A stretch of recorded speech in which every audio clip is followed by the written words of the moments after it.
Welcome back to Foxfire Forest, Alaska, folks. In today's episode, we'll be talking about how our lives have changed since we brought 8 chicken and a livestock guardian puppy home about 3 months ago now. This is an action-packed episode, so let's get right into it. Take it away, Olaf.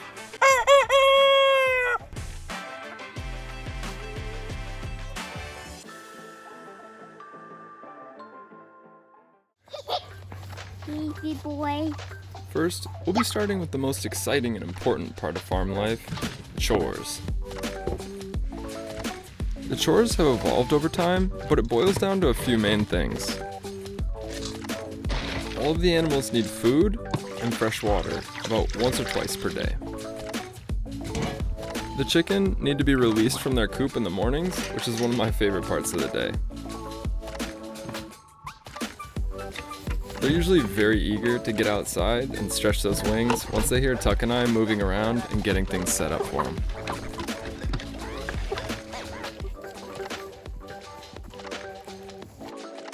Depending on what kind of coop you're running, the chicken may also need to have their old bedding replaced in their living areas on a regular basis. And their equipment needs to be cleaned fairly often. The smoke has arrived in interior Alaska. Like other heavily wooded places in the world, if we have a severe enough drought, wildfires are almost an inevitability. It has made the chores a bit less scenic and more like farming in a post-apocalyptic wasteland, which is a fun twist though.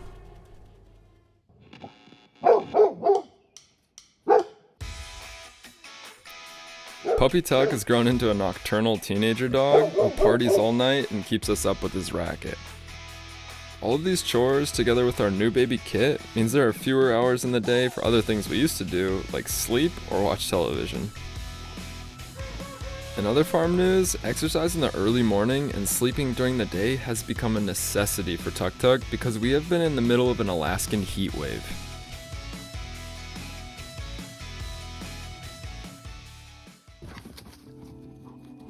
Recently, on one of the hottest days, Tuck had been chasing Breed around for about 30 minutes when he started to act a little loopy and out of it, so we rushed him to the after-hours vet. Even though he did have access to plenty of water and shade, according to the vet, he most likely suffered a heat stroke event. The vet gave him a big bolus of subcutaneous fluids to get him hydrated again, and ran plenty of tests to make sure he was okay to come home. Great Pyrenees, Tuck's breed, their prey drive with other dogs is so strong, and especially with Tuck, we just learned the hard way that he won't relax until we put him back in his run area, so that mistake's on us.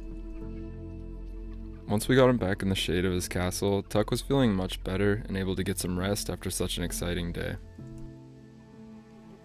And since he still refuses to use his insulated doghouse that we moved into the shade, we also set Tuk Tuk up with a gazebo in the yard to make sure that he has a safe outdoor spot, rain or shine. Tuck is also no longer allowed to play in the front of the house between about noon and 5 p.m. Now I can pick blueberry.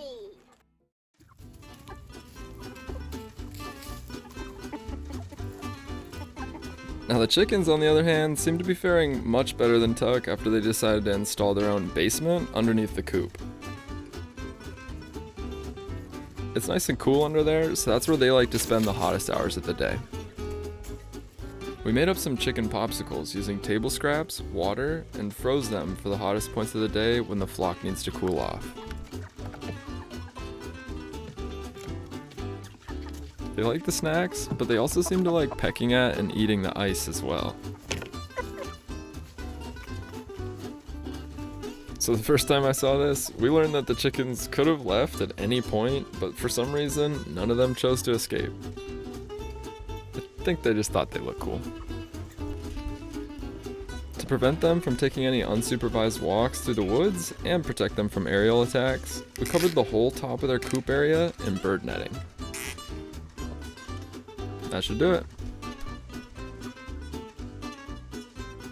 We've also been slowly preparing another pasture and play area next to the coop run, which we hope to turn into a little chicken oasis someday. I'd like to plant some type of perennial tree that rains down food for the chicken right here.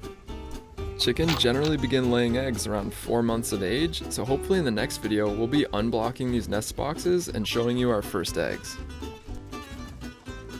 A unique part of keeping chicken here in Alaska is that when the sun never sets, the chicken don't put themselves to sleep until very late at night. That means every night I shoo them into their coop and lock them in before bed. 6, 7, 8.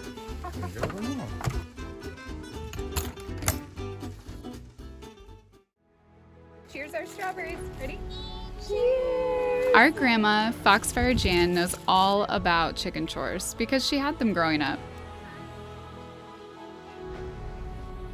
It's been so fulfilling and meaningful for us to, in a way, pick up where our grandparents left off.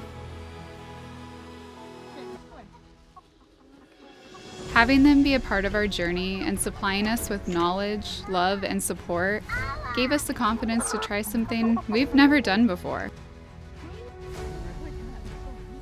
It was actually a gift card from Foxfire Jan that we used to purchase these beautiful birds. We love you so much, Grandma, and thank you. Although we have many more chores and responsibilities these days, we are so grateful for the animals' presence in our lives and all that we've learned, especially when we look back at what a long, strange trip it's been.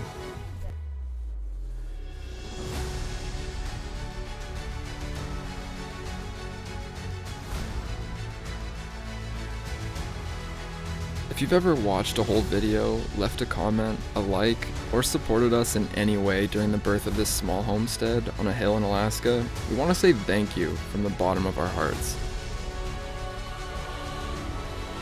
We hope this video and this series has inspired you to think about what starting a backyard flock could be like on your property and some of the richness it could bring to your life. On behalf of all of the creatures here at Foxfire Forest, Alaska, thank you so much for watching, and we'll see you next time.